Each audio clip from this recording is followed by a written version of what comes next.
Bonjour, c'est un plaisir de vous retrouver.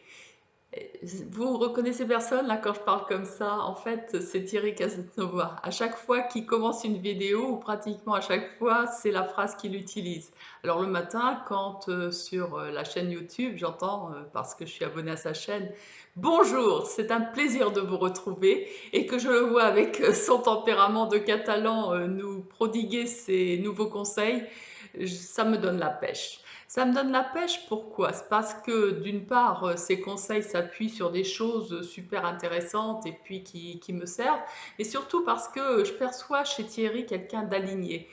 Quand je vois que il n'est pas là à nous donner des conseils sur faites ceci, faites cela, faites cela. C'est une inspiration.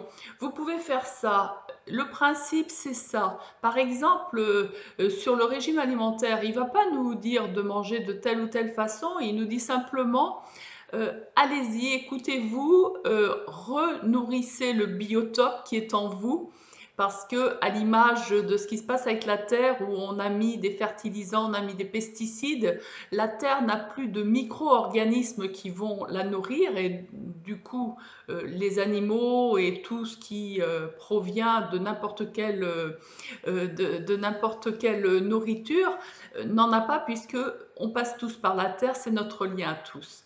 Et en fait, j'ai trouvé ça génial parce que, bon, euh, j'ai des problèmes alimentaires, enfin j'ai des dérèglements alimentaires depuis très très longtemps.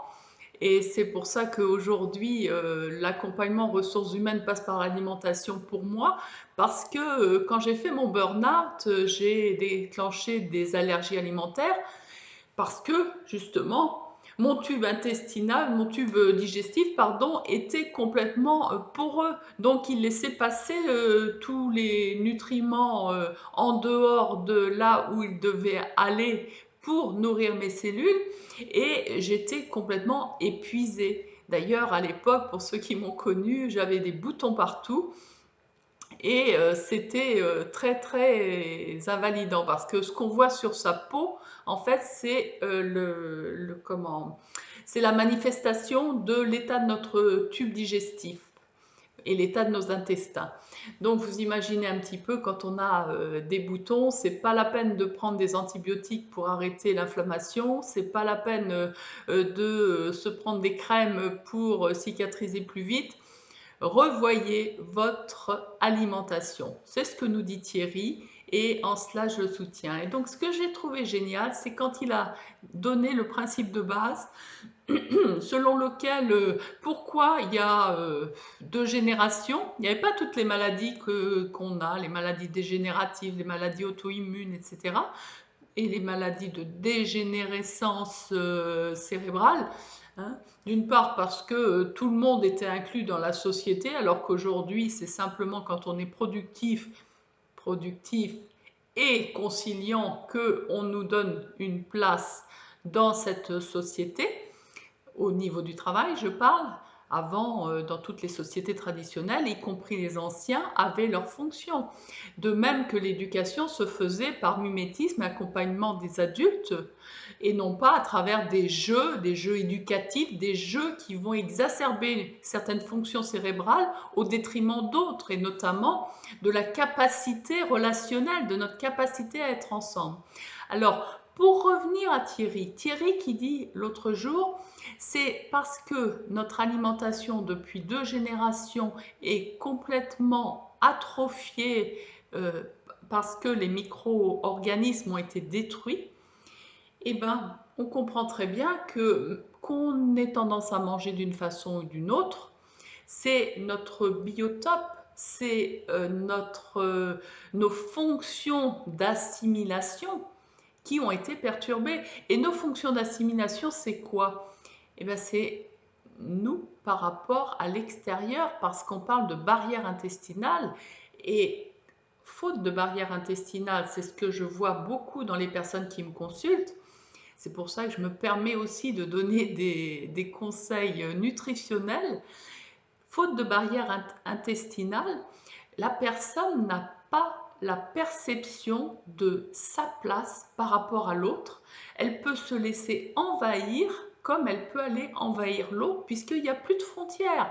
Alors, C'est pas pour prôner la séparation, mais si on veut que les choses aillent bien, c'est important qu'il y ait des règles, des limitations. Tu viens sur mon champ, tu viens sur mon territoire, ok. Dans certains cas, pas de problème, parce que tacitement, je te donne l'autorisation.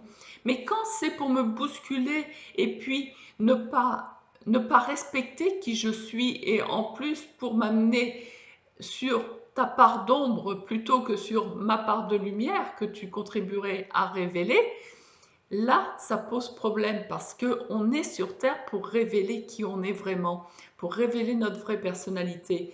Alors, c'est bien beau de rééquilibrer le système nerveux comme je fais et de réharmoniser les émotions grâce au système nerveux périphérique, hein, avec l'accélérateur et le frein que sont le sympathique et le parasympathique.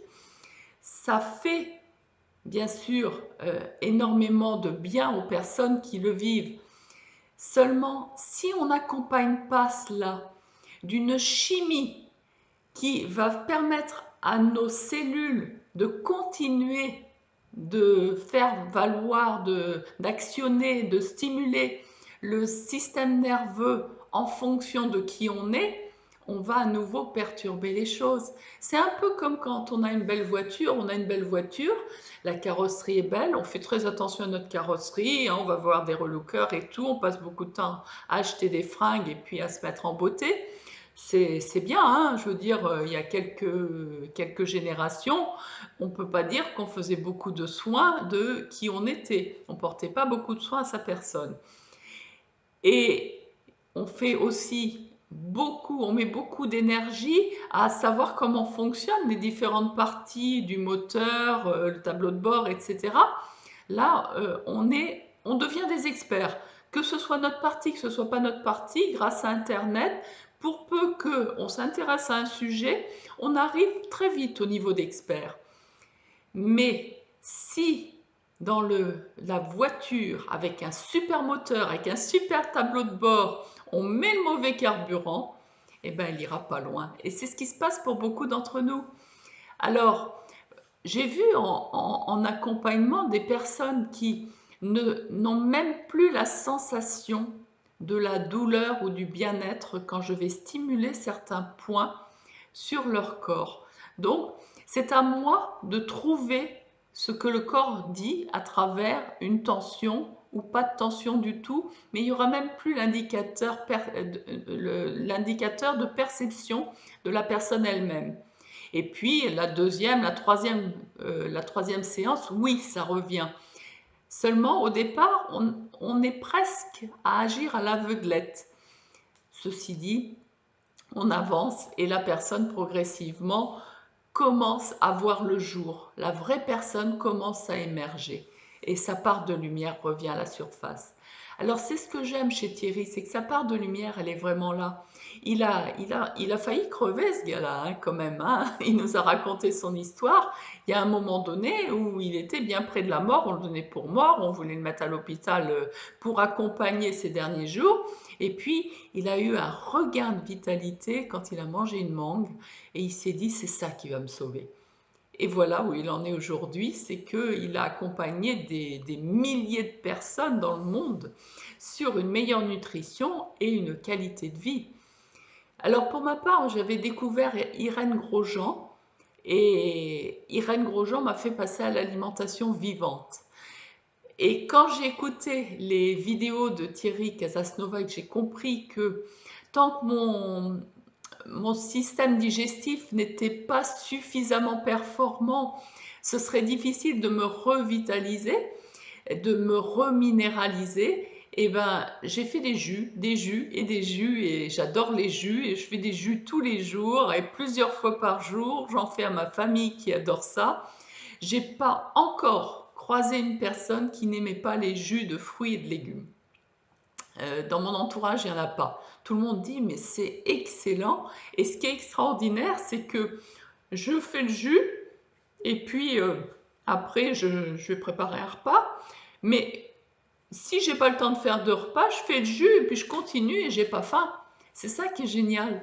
Et depuis non pas que je me prive de nourriture, même si je fais des jeûnes intermittents, c'est aujourd'hui, je ne peux plus manger pour me remplir parce que c'est l'heure et tout.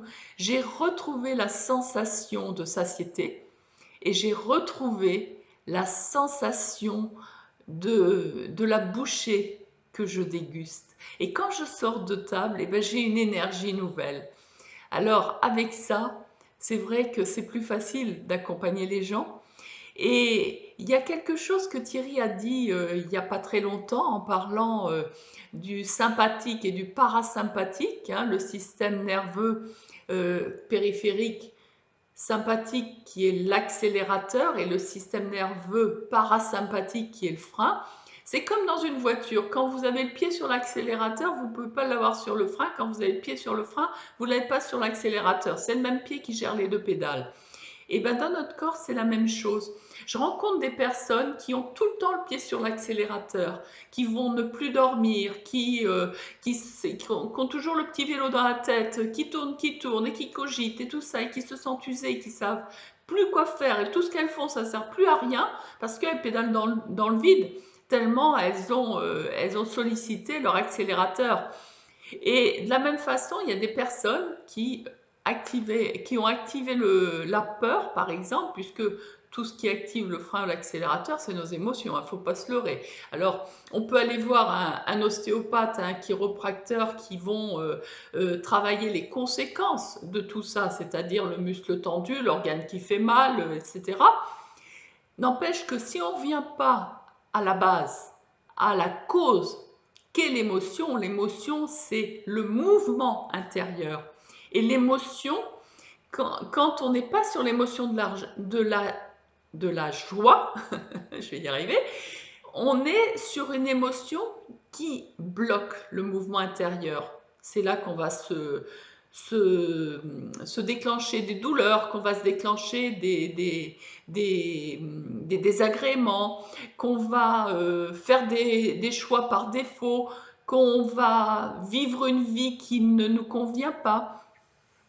Et le fait d'actionner, de remettre un mouvement qui va vers la joie, un mouvement intérieur qui est aligné avec qui on est vraiment, avec sa véritable personnalité, ça fait qu'on vit sa vraie vie. Alors, sur l'exercice que tu as donné, Thierry, je te parle, même si on ne se voit pas forcément en vidéo, on ne se voit pas en vrai, on se voit que par vidéo interposée, mais j'ai l'impression que tu fais partie de ma vie, puisque c'est tous les 2 ou 3 jours que j'écoute une de tes vidéos. Et ben, sur la respiration, ce que tu as donné comme conseil sur la respiration, où il faut redéclencher en fait un mouvement intérieur et le réharmoniser, et puis aller sur cette loi de l'hormèse où on pousse le corps jusqu'au maximum de ses possibilités pour sortir de nos habitudes, parce que les habitudes, ça sclérose le mouvement intérieur. Quel que soit ce qu'on fait, si on le fait tout le temps, il y aura forcément quelque chose de statique en nous. Même si c'est le meilleur régime alimentaire, même si c'est la meilleure façon de penser, si on ne va pas s'exposer à autre chose à un moment donné, on atrophie nos capacités cérébrales et nos capacités vitales. Regardez la nature. La nature, elle s'adapte à tout. Hier, il pleuvait, puis je voyais les gouttes qui rentraient dans les étangs, parce que je me promenais au bord des étangs. Et la terre absorbait ces gouttes. Alors bien sûr, il y avait un impact, il y avait une vibration, mais tout était absorbé. La nature, elle n'est pas là à dire, oh là là, moi, je vais organiser ma vie de façon à ce qu'il ne pleuve jamais parce que c'est le soleil qui est bon. Non, et ben nous, êtres humains, c'est ce qu'on fait. Et autre chose, je reviens, j'ai pas encore fini mon idée par rapport au sympathique et parasympathique, à l'accélérateur et le frein. J'ai découvert quelque chose que j'ai expérimenté à titre personnel au niveau de la respiration, c'est que en fait, bien souvent, on va stimuler notre respiration en faisant un gros inspire. Et puis, on souffle. Notre attention sur la respiration porte souvent sur l'inspire. Alors que beaucoup d'entre nous, on est sur la force, faut y aller, allez, faut pas s'arrêter, vas-y, la vie est dure, faut cravacher. Enfin, on a, on a un tas de choses, hein. Pour être une personne bien, il faut montrer qu'on peut faire plein de choses, hein, qu'on est productif. Et bien, dans ce cas-là, c'est que le parasympathique est à limiter, à calmer, à stimuler plutôt, pour calmer le sympathique qui est le frein, qui est l'accélérateur. Et pour calmer l'accélérateur, eh ben, il suffit de porter l'attention sur l'expire. Donc, j'expire en conscience et je laisse l'air rentrer automatiquement sans aucun effort dans ma cage thoracique et mon ventre. Je mets mon attention sur l'expire et je laisse tout ça se regonfler sans même y penser. Vous voyez, je peux parler en même temps.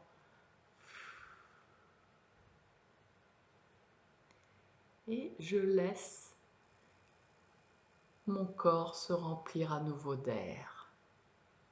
Alors bien évidemment, les cellules ont besoin d'air, mais elles ont aussi besoin de repos d'oxygène, tout comme notre tube digestif a besoin d'alimentation et de phase de repos de digestion. Alors pensez, si vous avez du mal à vous endormir, si vous avez tendance à vous réveiller en pleine nuit, si vous êtes tout le temps speed, pensez à jouer sur votre respiration, à faire en sorte de stimuler votre organisme à sa phase impossible, si vous voulez, en expirant et maintenant le plus longtemps possible sans inspirer. Et après, vous laissez simplement se regonfler votre ballon et vous portez votre attention sur l'expire. L'expire, c'est le frein, c'est le parasympathique. L'inspire, c'est l'accélérateur, notre système sympathique.